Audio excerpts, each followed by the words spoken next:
huh? Yeah, that's absolutely right. Wow. And they're also trying to, and maybe the fault is there, but BP's. I saw him on the news the other day, and British Petroleum's CEO, a guy from I think from England, is over. He was in Homa, and he was blaming it on Transocean and the blowout preventer manufacturer. The blowout preventer manufacturer. Here's another thing that I saw that I was kind of amazed with, and that is that the newer rigs nowadays have 2 blowout preventers. Okay, they're not that costly when you consider the cost of a rig. Okay, and they're not that costly when you consider that you can ruin just about the Gulf Coast with an oil spill. If you have 2 blowout preventers here, this accident never happens. Okay, but apparently it's an expense that they weren't willing to incur, even though they're making $6 billion a quarter. They can't put 2 blowout preventers on these things. Now, for some reason, that blowout preventer is not working. What a blowout preventer is just right at the surface. You've got a valve. And it's just like a valve, like you would turn off your faucet at the of your bathtub, and that's what a blowout preventer is. So it does it automatically. Okay, so like if something happens and there's an explosion, it just automatically shuts itself off. And it also does it manually from on the rig. Well, neither one worked, so they sent robots down there to try to do it manually at the site of the blowout preventer. That wouldn't even work. The blowout preventers manufacturer is a company by the name of Cameron International Corporation.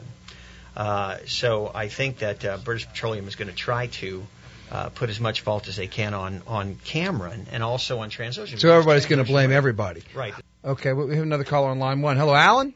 Hey, how are you? Hey, how are you doing, Alan? Good to hear from you. I'm fine. How's Carmen?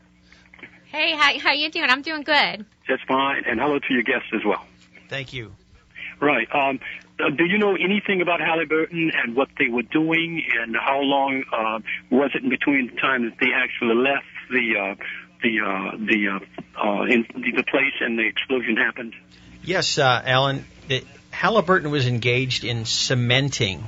As I understand cementing, what that is putting a light coating of cement over the wellhead itself so that later on they can come and change it from where they're trying to drill the oil and see if it's there and turn it into a production site.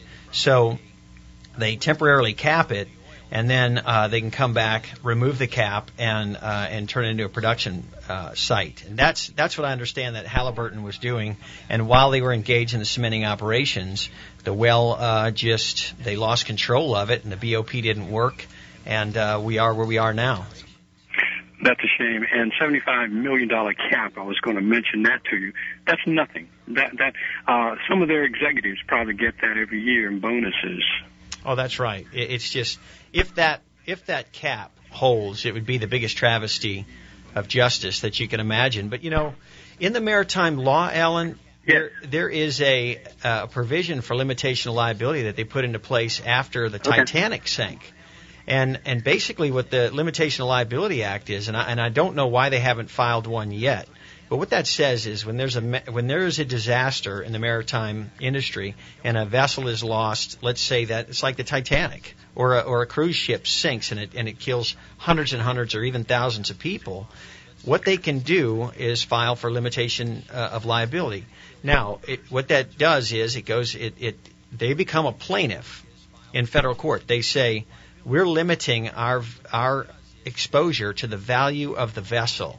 So whatever that vessel was worth at the time, now at the bottom of the sea. Yeah. So whatever that was worth, they can limit their liability to the value of that. Now, but there's a way you can get around it, and that is that you have to prove privity and knowledge on the part of the vessel owner that they knew about the reason for the disaster. So if they knew that there was something wrong out here and something was malfunctioning in any way or should have known, then they can defeat liability. But if you can't, they're limited to the value of the vessel. And that becomes very interesting when you have, say, a small vessel, a pleasure craft, there's been some wave runner incidents where a 15-year-old girl is killed and they come in and they're plaintiff in a limitation action and say, well, I know the 15-year-old is killed, but here's a $5,000 sea-doo, and good luck, because that's the limit to my liability. And they'll call it a nuisance fee. What I think needs to be done is I think some proactive investigation should be done for these arrangements, because here we are again where we live. I mean, first we had the flooding. Now, there are many of us that believe the flooding has to do with the oil companies and having destroyed the wetlands. So time and time again, we're being victimized. We're being killed, and we're dying slowly. And these people are getting off and not having to pay restitutions. You're absolutely right. And I'll tell you, when I first became a lawyer, a maritime lawyer, I worked with an older maritime attorney, and one of our first cases was a fellow that had a claim. He was a shrimper, and he was going through this place called the Rabbit Island Field, which was a Texaco field. Well, his shrimp nets got hung up in an old well, because back in the olden days they didn't have to abandon the well at the mud line. Now they do. But back in the olden days, they could just build a tree and then just abandon it. So you just had something sitting there. It was below the water line, and you'd just be going along with your shrimp boat, and all of a sudden something tears every bit of your net off, knocks you down, and sometimes I had one guy that was stuck there all night. Alan, we've got a caller on the line that's a survivor. We had a little trouble with our thank you. thing, but thank you for calling. We're going to have to take this call now, and sure. Thank you for joining us. Hello, Matt? Yes. Hi. Welcome to our show. Russell Stegeman. I'm here with Arlen, Braud, and Carmen Alfaro at WBOK. How are you today? I'm doing kind of good. I'm okay. Just so our callers know, Matt, you were actually on the Deepwater Horizon when it went down. Is that right? That's right. And, well, I'm sure everybody wants to know, I mean, what was that experience like? I mean, what were you doing just prior to the explosion? Well, actually, the guys that actually didn't make the explosion, I was changing out their bed. I was on tower. It was them guys, most of them supposed to be going home that next day. Okay. And when's the first time you sensed that there was any type of trouble or anything going amiss? Oh, I heard a loud noise coming from the engine room.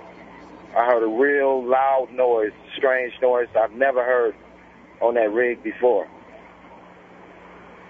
And so what was it like? Like something wrong with the engine or something? Yeah, it was something like that, something overpowered or it's getting too much whatever. Mm-hmm. Was it a scary sound, Matt? Yes, it was. Well, could you tell us how this has affected your life? Yeah, what happened to you? What happened? Right now, I can't really get no sleep. Mm-hmm. Every time I go to sleep, I think about it. It's something that I would never want nobody ever to experience.